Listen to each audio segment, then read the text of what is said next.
A French doctor scribbled cryptic verses in a candlelit room. Kings paid fortunes for his predictions. Some say he saw the future. Others call him history's greatest con artist. 400 years later, his name still sparks debate. Was Nostradamus a genuine prophet or just a master of vague poetry? Let's examine the evidence. Michel de Nostradamus was born in 1493 in Saint-Rémy-de-Provence, a town in southern France. The Renaissance was remaking Europe. Astrology sat alongside astronomy in university curriculums. Plagues swept through cities every few decades. In this world, prophecy wasn't fringe, it was commerce. Wealthy patrons paid seers the way modern corporations invest in artificial intelligence consultants or ChatGPT subscriptions for competitive advantage. Nostradamus studied medicine at the University of Montpellier. He treated plague victims with controversial methods, including rose pills and clean water, unusual for an era of bloodletting. His reputation grew, but medicine wasn't his only interest. He devoured astrology, alchemy, and ancient texts. By 1547, he began publishing almanacs, yearly booklets predicting weather, harvests, and political events. These sold well. Think of them as Renaissance farmers' almanacs mixed with horoscope columns. Readers wanted guidance. Nostradamus provided it for a fee. In 1555, he published the Prophecies, a book of 942 quatrains, 4-line verses written in cryptic French, Latin, Greek, and invented words. He claimed these covered events until the year 3797. The book spread across France. Catherine de' Medici, queen consort and later regent, summoned him to the royal court in Paris. She wanted insights about her children's futures. Nostradamus obliged. Royal patronage transformed him from regional astrologer into celebrity oracle. Money flowed. His social status rose. He was no longer just a doctor. He was the seer France's elite consulted during crises of war, economy, and succession. Nostradamus was cautious, calculated, and acutely aware of danger. The Inquisition burned heretics. Publishing prophecy could attract accusations of sorcery or treason, so he wrote in riddles. His quatrains jumbled timelines, mixed languages, and omitted clear nouns. This wasn't just mysticism, it was legal insurance. If a prediction seemed wrong, the vagueness provided escape routes. If something appeared right, supporters could retrofit the verse. He married twice. His first wife and 2 children died, likely from plague, in 1534. He remarried in 1547 to a wealthy widow, Anne Ponsard-Jamel. They had 6 children. Letters to his son Caesar reveal a man who valued education, wealth accumulation, and family security. He advised Caesar to study, avoid controversy, and manage finances wisely. Nostradamus understood that prophecy was a business. He invested his earnings in property and goods. By the time of his death in 1566, he was comfortably wealthy. Contemporaries described him as intense, secretive, and proud. He worked alone, often at night, claiming divine inspiration through astrological calculation and meditation. Some said he used a brass bowl filled with water, staring into it to receive visions. Others suspected he simply read widely, absorbing news from travelers and merchants, then extrapolating trends. He kept detailed notes on political scandals, military movements, and economic shifts, the kind of data any sharp observer could weaponize into predictions. Whether mystic or analyst, Nostradamus knew how to craft an aura. He dressed well, spoke carefully, and never gave straight answers. Ambiguity was his brand. Nostradamus claimed his method combined astrology, divine inspiration, and ancient ritual. He described sitting alone in his study at night, using planetary charts to calculate auspicious moments. He wrote of entering a trance-like state, guided by what he called the divine splendor. The Prophecies includes a letter to his son where he mentions nocturnal and prophetic calculations and warns that sharing too much detail would invite persecution. The practical mechanics were less mystical. He used ephemerides, astronomical tables showing planetary positions. Renaissance astrology linked celestial events to earthly ones. A conjunction of Mars and Saturn might signal war. An eclipse could mean a leader's death. Nostradamus extrapolated these correlations into verse. His almanacs followed this template. Predict the weather, hint at political tension, stay vague enough to claim accuracy later. The quatrains in the Prophecies are different. They lack dates, names are obscured, and grammar is fractured. Scholars believe he intentionally scrambled references to avoid censorship and to extend the shelf life of his predictions. If you never specify when or where, you can never be definitively wrong. Some researchers argue he borrowed from historical chronicles, repackaging past events as future ones. Others suggest he genuinely believed in prophetic gifts, mixing intuition with astrological rigor. He also sold private consultations. Wealthy clients paid for personalized horoscopes. Catherine de' Medici reportedly paid him handsomely to analyze her son's futures. Did he tell her what he saw or what she wanted to hear? Probably both. In Renaissance courts, oracles who delivered bad news risked exile or worse. Nostradamus survived by balancing intrigue with discretion. His method was part astronomy, part theater, and entirely profit-conscious. The most famous claim involves King Henry II of France. In 1555, Nostradamus published a quatrain describing a young lion defeating an older one in single combat, piercing his eye through a golden cage, resulting in a cruel death.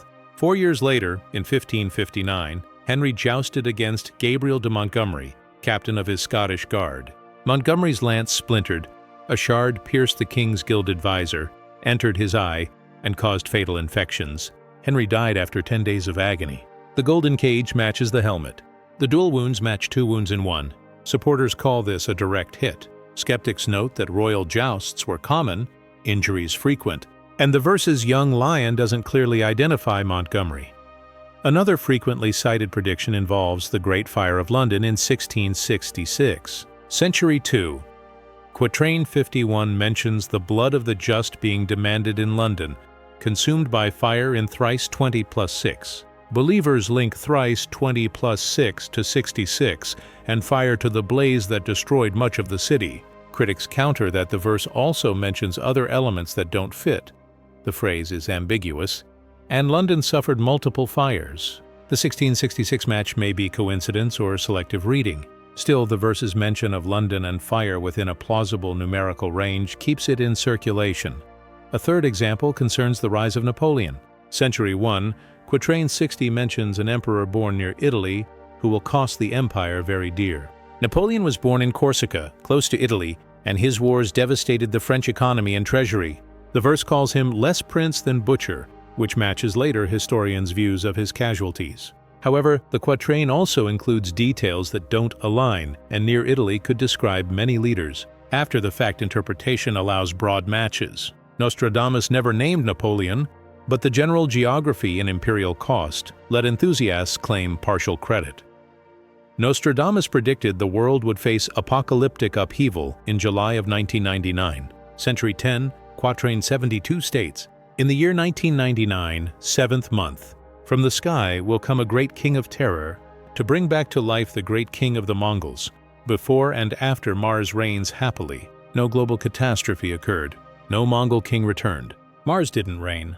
Believers scrambled to reinterpret King of Terror as the Kosovo War or other conflicts, but none fit the grand scale described. This is Nostradamus's most famous failed prediction. The specific date left no room for vague excuses. Another miss involves his broader claims about the end times. He wrote that his prophecies extended to the year 3797, implying the world would last at least that long. But other quatrains suggest catastrophic events in the 18th, 19th, and 20th centuries that never materialized as described. Century 2, Quatrain 41 mentions a great famine caused by a rain of milk, honey, and oil. No such event has occurred. Attempts to link it to economic collapses or droughts require extreme interpretive gymnastics. When pressed, defenders say the prophecy is still pending, but that reasoning makes any failed prediction unfalsifiable. Nostradamus also published annual almanacs predicting weather, harvests, and political events for specific years. Contemporary records show many of these predictions were wrong. A 1562 almanac forecast poor harvests and plague in regions that enjoyed good yields and health. Another predicted peace during a year of renewed war. These immediate, testable predictions failed more often than they succeeded. Supporters ignore the almanacs and focus only on the ambiguous quatrains of the prophecies. The selective memory problem defines Nostradamus's legacy. Hits are remembered and exaggerated. Misses are forgotten or reinterpreted into irrelevance. Calculating Nostradamus's accuracy is nearly impossible due to the verse's vagueness. The Prophecies contains 942 quatrains. Decades of scholars and enthusiasts have claimed matches for perhaps 30 to 50 of them, depending on how generously one interprets the wording. That's roughly 3 to 5%. Even those hits often require retrofitting. ignoring mismatched details, cherry-picking phrases, or stretching metaphors. The Henry II quatrain is the strongest case, but even it lacks names, exact dates, and clear imagery until after the event. Statistical analysis offers perspective. In any sufficiently large set of vague predictions spanning centuries, random chance will produce apparent matches. Nostradamus wrote about kings, wars, cities, fires, plagues, and celestial events, common themes throughout history. Claiming he predicted the French Revolution or World War II requires ignoring the hundreds of verses that describe events that never happened. Researchers have noted that Nostradamus's supporters typically work backward. They start with a major event, then search the quatrains for anything that might fit. True predictive success would require stating the event clearly beforehand. Nostradamus never did this except in the Henry case, which remains his lone compelling example. His almanacs provide a fairer test because they named specific years and regions. Historical records suggest he was right about as often as weather forecasters of his era. Roughly 50-50 on short-term predictions, worse on long-term ones. That's baseline human guessing with astrological framing. For the quatrains, accuracy drops to single digits if we demand specificity, and rise to debatable double digits if we allow loose interpretation. Most historians settle on occasionally lucky, mostly vague, never reliably predictive. His real skill wasn't prophecy, it was branding. He created a product that could be endlessly reinterpreted, ensuring perpetual relevance regardless of accuracy. If forced to assign a number, a generous estimate might be 5% of quatrains showing plausible matches with historical events. A skeptical estimate would be less than 1% showing strong specific matches. Either way, Nostradamus's hit rate doesn't exceed what chance and broad language would produce. Yet his reputation endures because humans love mystery and hate randomness. We want to believe someone saw the future. Nostradamus gave us just enough ambiguity to keep that belief alive. One of the most discussed verses for the future is Century 2, Quatrain 46, which mentions the sky will burn at 45 degrees. Fire approaches the Great New City. Some interpreters link 45 degrees to latitude and Great New City to New York, which sits near 41 degrees. They claim this predicts a future attack or disaster. Others argue New City could mean any settlement called Villanova, Naples, or countless other places. The verse lacks a date, a clear mechanism, and specific actors. It remains popular online but is functionally unfalsifiable until an event allows retrofitting. Century 1, Quatrain 63 describes pestilences extinguished. The world becomes smaller for a long time.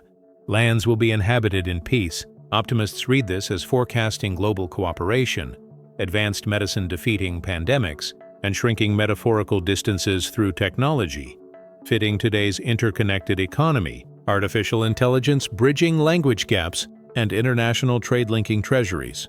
Pessimists note that Nostradamus also predicted wars continuing, so the peace may be temporary or regional. The verse is vague enough to claim partial fulfillment at any point. If global peace ever arrives, supporters will cite this. If it doesn't, they'll say it's still coming. Century 10, Quatrain 72, despite its 1999 failure, contains a second clause, before and after Mars reigns happily. Some believe this means an era of warfare and military technology dominance is still unfolding.